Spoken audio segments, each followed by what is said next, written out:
Welcome to the Deep Dive. I'm your AI host. We're diving into some fascinating work from design students. Today we're going to Parsons School of Design in New York City. And I'm your AI expert. I'm here to help make sense of all this. It's important to note this deep dive isn't about predicting the future. Right. These students in Tim Stock's Analyzing Trends course use structured techniques and Gen AI.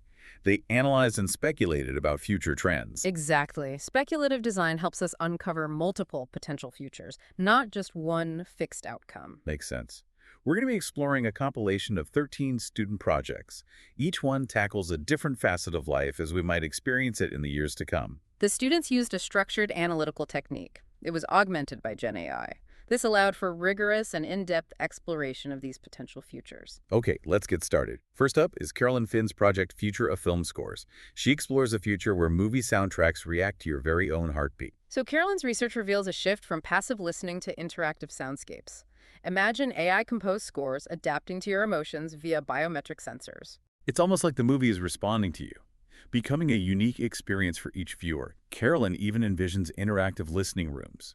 In those rooms, visuals and sound blend seamlessly for total immersion. That brings up a really interesting question. If AI can tailor music to our emotions, what happens to composers and the future of artistic expression? Is human creativity enhanced by these tools, or does it risk being overshadowed? Good question. Next, we delve into Sharon Batan's future of music creation. She dives into a world where composing music becomes as simple as thinking it. Sharon highlights the potential of AI to democratize music creation, enabling anyone to translate their thoughts and emotions into music. She envisions Mindscape headphones using brainwave sensing technology to make this possible. Sharon also proposes the Resonance Studio, a space where AI and human artists collaborate to produce emotionally powerful music. It's fascinating to consider a future where music is not just listened to, but experienced on a deeply personal level. But this also raises the question of authenticity. If anyone can think music into existence, will it hold the same value and weight as music composed through traditional means? Interesting point. The next project is Future of DIY Music by Joyce Tratniak. She examines how independent artists can navigate an increasingly saturated music industry. Joyce's research suggests that artists can leverage technology. They can use it to maintain their unique voices and connect with audiences in innovative ways.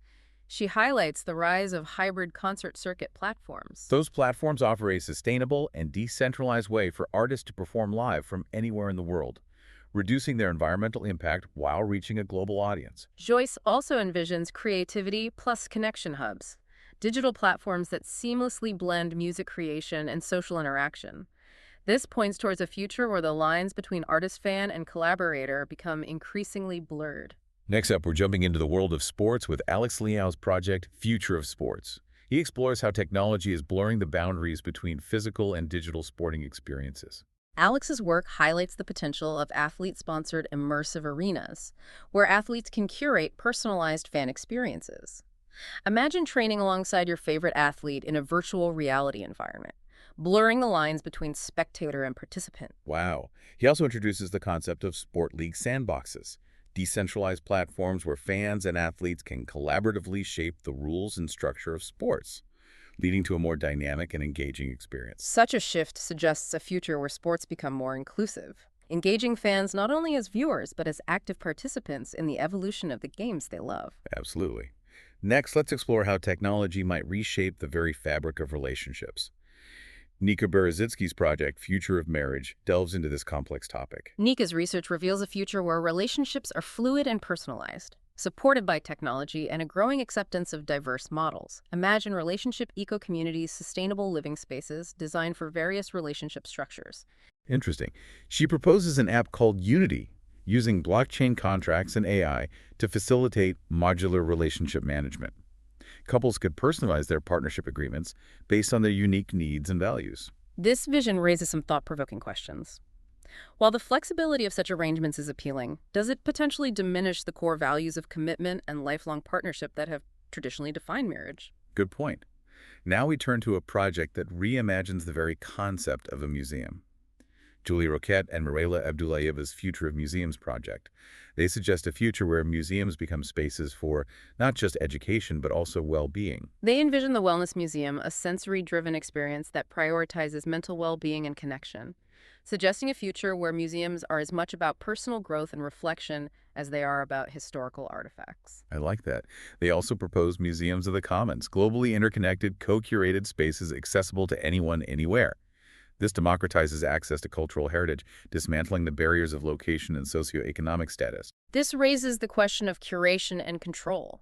While opening up access is crucial, how do we ensure the preservation and accurate representation of history and culture in such a decentralized model? That's something to think about.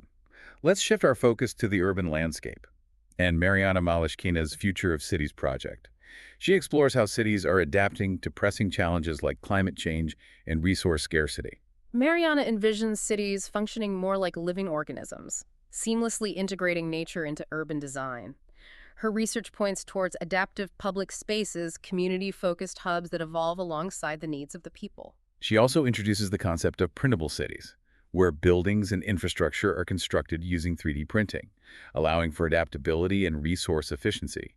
This could revolutionize urban planning, creating adaptable, resilient cities that can respond to the changing needs of their inhabitants. However, such advancements raise concerns about accessibility and equity. Will these technologies be accessible to all, or will they exacerbate existing inequalities within urban environments? That's a good question.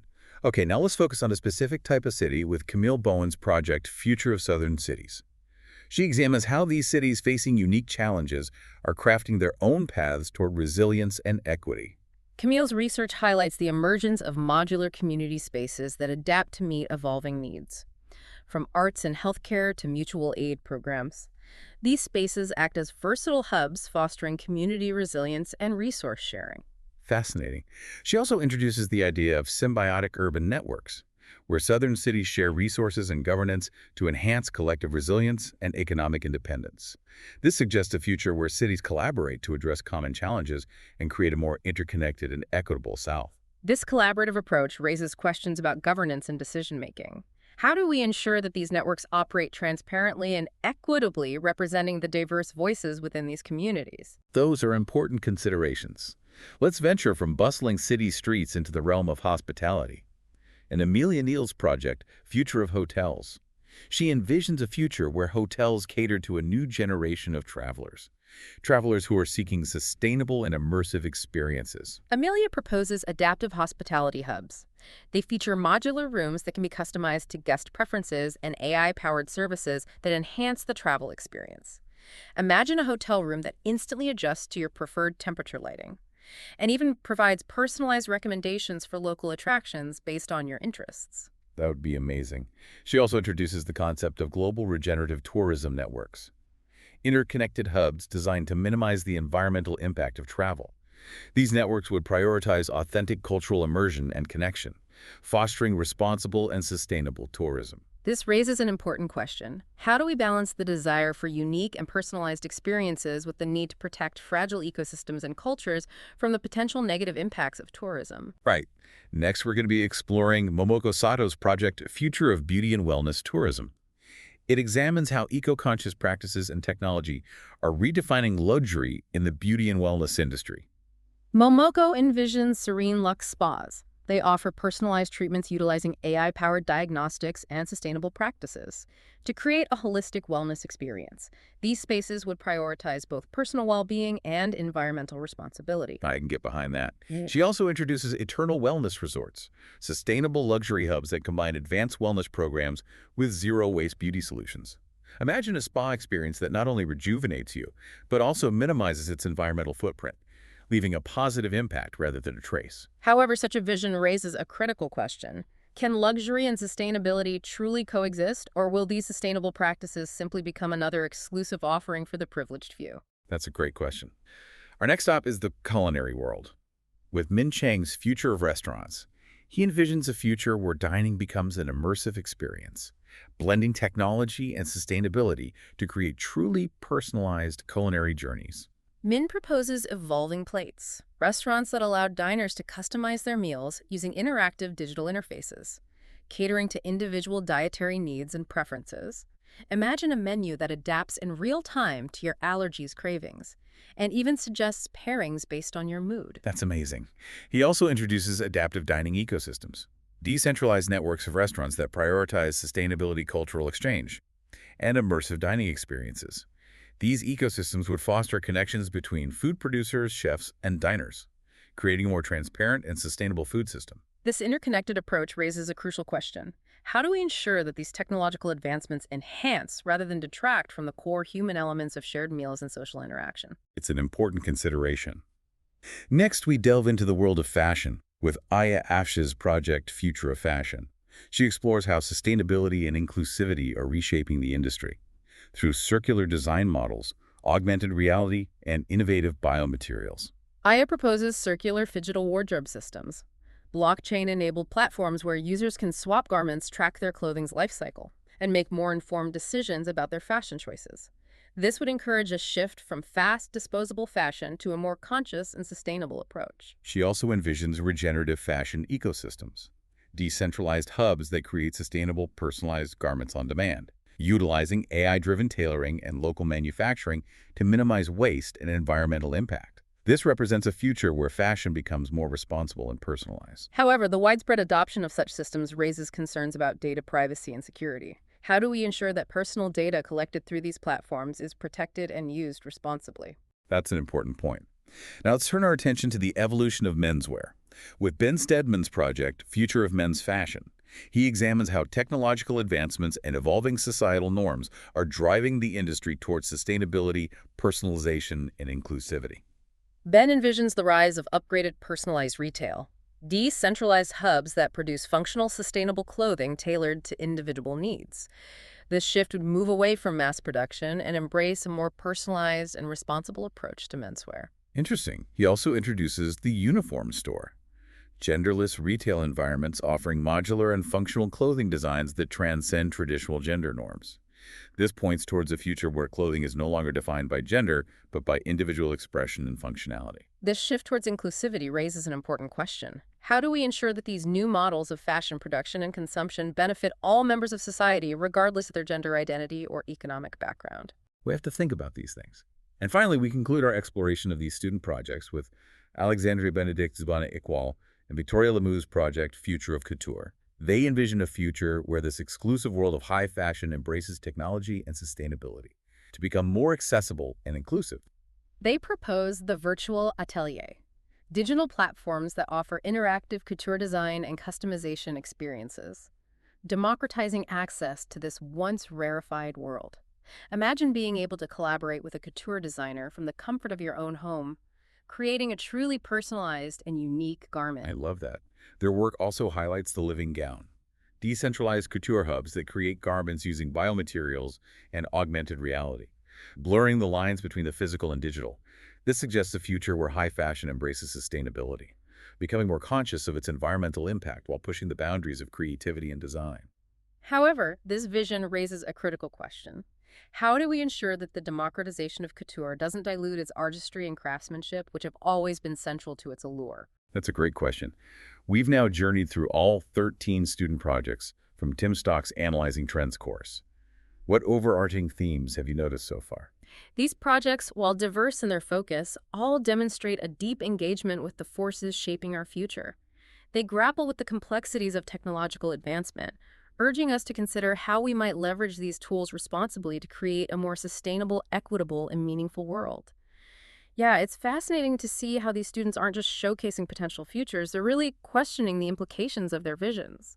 These projects, they go beyond just presenting technological advancements. They're grappling with the social, ethical, and environmental ramifications. I see what you mean. One recurring theme that struck me was this tension between technology's potential to connect us and its potential to isolate us. We saw this in Sharon's Future of Music Creation project. The promise of personalized musical experiences also raised concerns about the authenticity and value of AI-generated art. Oh, definitely. That's such an important point. While technology like Mindscape headphones could empower individuals to express themselves musically, we have to consider if it truly captures the essence of human emotion, or merely mimics it. Could it even lead to a homogenization of musical styles, diminishing the unique perspectives that arise from diverse human experiences?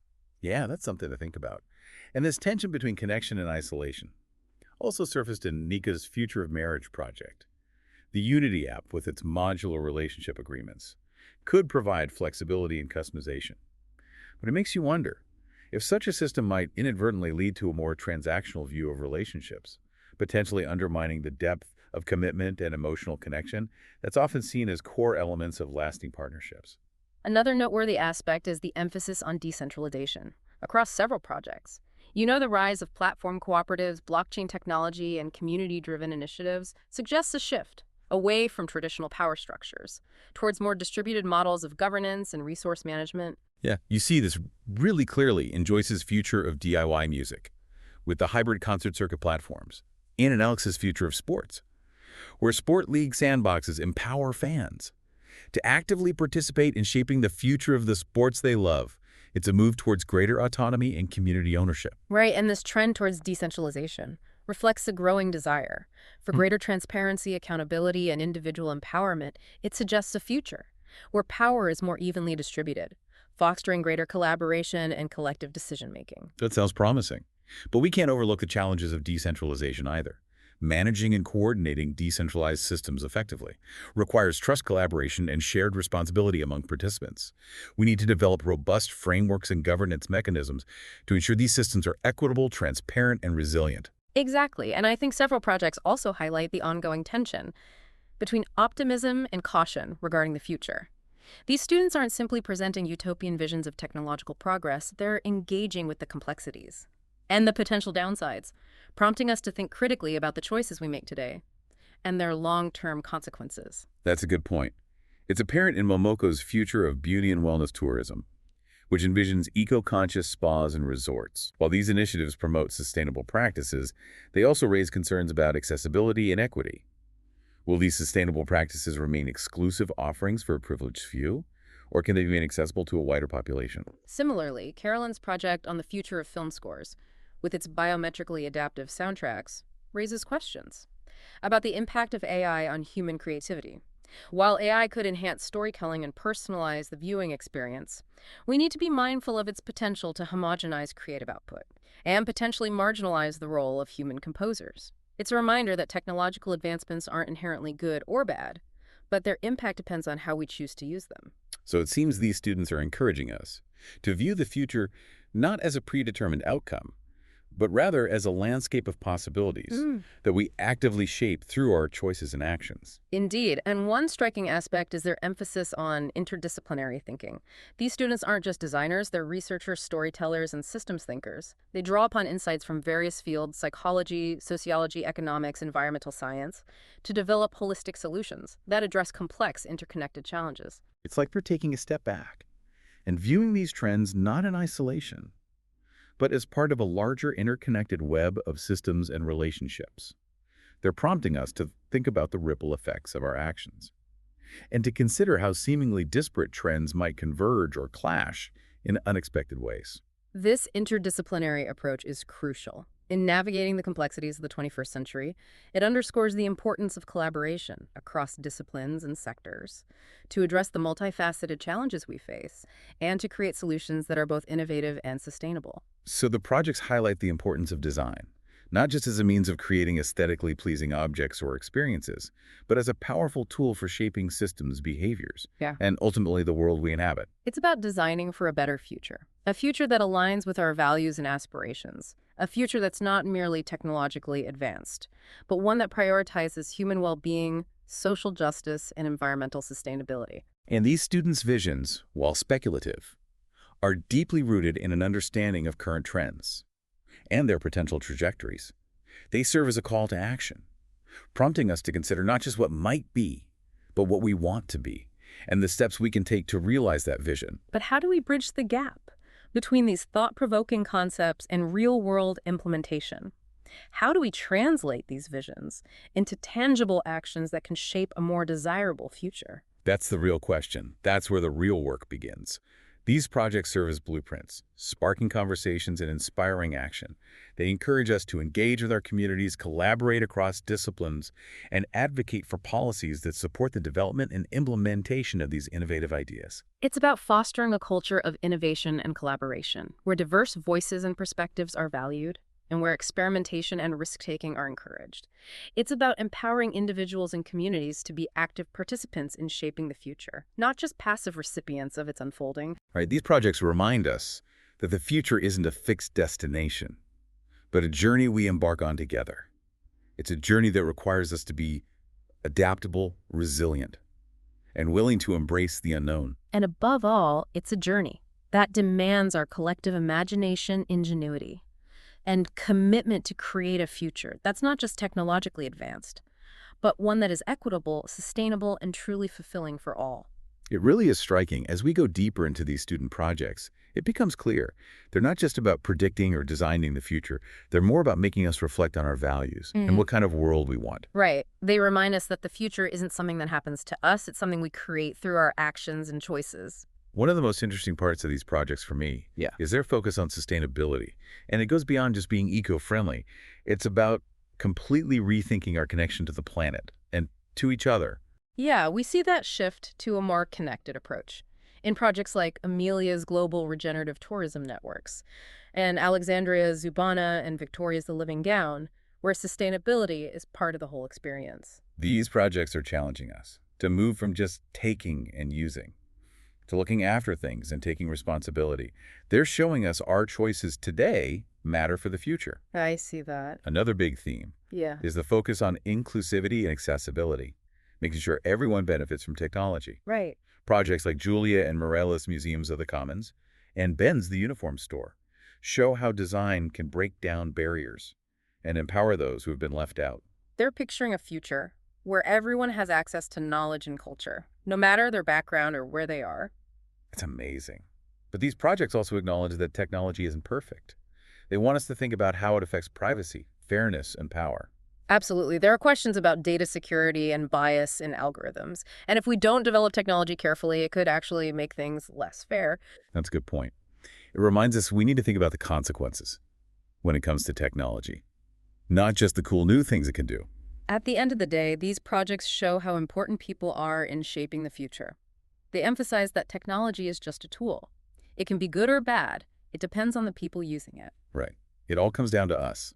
They're encouraging us to talk about these things, to think about what might happen with the choices we make, and to push for policies and practices that help build the kind of future we all want. These student projects give us a look at all the possibilities, but they also show how important it is for each of us to do our part to make the future better. They're telling us the future isn't set in stone. It's something we can design, using our imagination, our skills, and by working together. We hope this deep dive has been insightful and that it's made you think about the future and how you can be a part of creating a world you're excited about. Thanks for joining us today as we explored speculative design and how it can light the way to a better future for everyone.